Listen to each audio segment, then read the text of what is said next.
debate, if you like. I want to talk about a category of spirits which has done so much for the bar industry over the last 100 years. Its significance in cocktail culture is massive, but now it seems to be a bit of a trend towards that. It's insignificant, if you like, its use in bars and cocktails.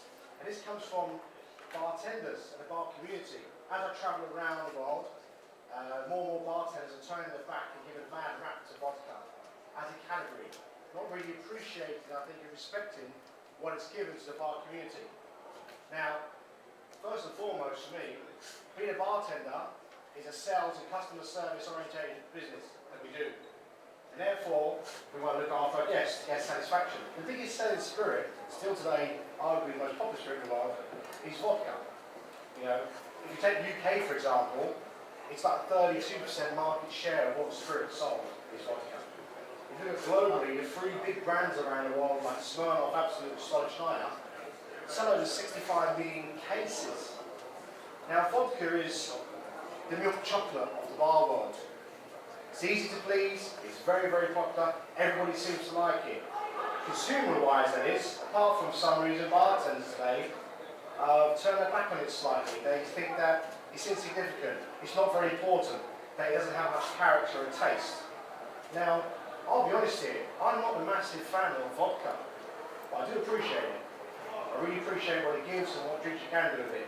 Because it's a very simple ingredient that you can enhance certain flavours into vodka. We know about flavoured vodka because if it wasn't for the popularity of flavoured vodka, we wouldn't have to reignite interest in gin today. Gin is my favourite spirit. But you speak to someone like Sean Harrison at Plymouth Gin Distillery, and he'll tell you that technically it's flavoured vodka. You know, and if you look at the new interest in gin which is happening around the world, it stemmed from the fashion of flavoured vodka become very fashionable and consumers appreciate different spirits with a different style and character. And thankfully for that flavoured vodka being so popular during the 90s and even the noughties, we now have Geneva making that big comeback. Obviously with bottles of Geneva, you know, around the world, people find and rediscovering the lost category of spirits, that missing link. But for me, all important is that it comes from vodka. So there's two elements of this discussion. To talk about the vodka itself, and what I'm going to talk about is some vodka drinks which are massive sellers. Why wouldn't you want to stock in your bar something which sells itself? There is bars around the world today which don't stock vodka. I've been to a couple, one name is not fair. There's one in New York which doesn't stock, they don't sell vodka, they start with something like Kummel, which I'm using later, and then we want the gin. So the vodka thing is becoming insignificant. Yeah, everyone has vodka, we make silly drinks, drinks which become joke drinks. They've got a list of drinks which are made with vodka, which are, brings me to the second part I want to talk about. Is there a true classic vodka cocktail? About 10 or 12 years ago, Simon Difford, in Class magazine, opened up this debate with Dick Bradshaw about, you name a classic vodka cocktail, and everyone's going, well, we've got Vespa Martini. Well, it's like a vodka martini, gin there. It's not. It's a martini. It's not really a true classic. So you've got to go, well, what's the true classic?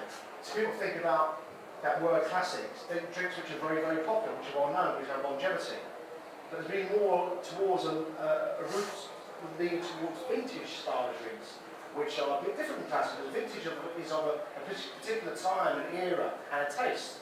So when you look back pre-1950, or actually no, let's say pre-1940, what were the vodka drinks which were on the market? So everyone has the assumption, oh yeah, well there's Bloody Mary.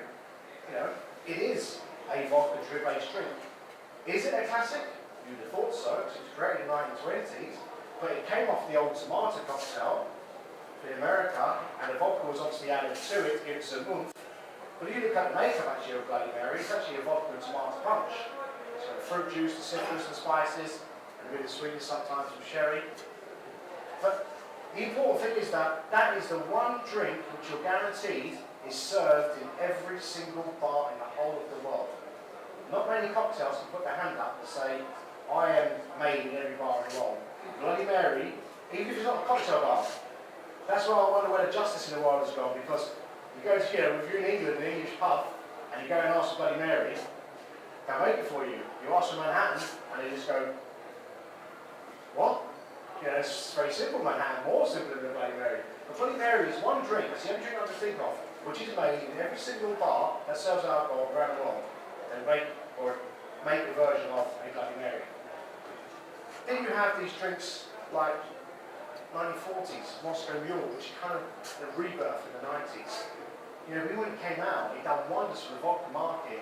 And yeah, some people say it's just a vodka Ricky with ginger beer. Yes, it is. But it's a great tasting drink. And it changed people's opinion about vodka in America at the time. And that's when vodka started to really outsell whiskey, bourbon, or Canadian rye flavoured whiskies, you know. So it plays a big part. Now, when people say it doesn't have character, I try to use assumptions like, well, think about potatoes, a different variety of potatoes. You know that some vodkas are made from potato, like in Polish-style vodkas.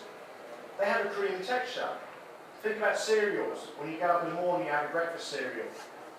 Cornflakes, Frosties, bran flakes, whatever they're universally known pretty much. They all have different textures and taste to them. Depending on the raw material that vodka's made from, will have a certain character and bite to it. But it's a very delicate flavour.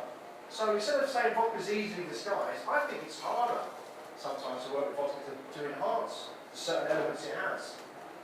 So I look back at the history of the drinks now. Who's a fan of vodka? Hands up. Who used to like vodka? Who just dislikes vodka? So it's a good little balance there because it is easy to please, they say easy to mix. Now when I think about classic vodka drinks, someone shout out a classic vodka, they think it's classic. Anything, go on. Screwdriver. Screwdriver. Great simple American serve. I think the screwdriver is quite classic, but a lot of people go, oh no, it's not classic because it's not probably pre-20th century, you know, or pre-1930, let's say, before Prohibition. Which one? Clapland. Clapland, I've not heard. What's in that? Vodka. It's equal parts vodka, port wine, white port wine. Yes. And a little bit of other stuff. Oh, cool. Oh, I've had something like some Jim Fisher's. 1937, the Royal Cafe Royal Company. Cafe Royal Compliment. Because people forget that, that's what we get to. Because I've got 5 drinks I'm going to make today, which I think some of you may have heard of, maybe not tried before or read about, but you can't deny that they, I think, probably are classic drinks. Because people think classic, they think old-fashioned, Sazerac, Manhattan, martinis. And when you think classic vodka drinks, people go, hard wallbanger. No, it's not really a classic. Biggest selling drink in the 70s though, then they go, oh, sea breeze. It's not really a classic. Biggest selling drink in the 80s though, Cosmopolitan. Not really classic. It's not really a twist or a kamikaze. Ah, biggest selling drink in the 90s though, and then Moscow Mule where they come back as well to do that. So you think about your drinks which are significant, and I've got a list of them that are massive drinks, and Screwdriver, one of the most popular requested serves in America, is a Screwdriver. And even though even in Europe, especially the UK, people do ask for Screwdriver because it's a vodka orange. And vodka orange is one of the biggest pub serves in the UK behind gin and tonic. It's a vodka orange. You know, but it is a Screwdriver, it's a mixed drink. So what you deem classic can be a grey area.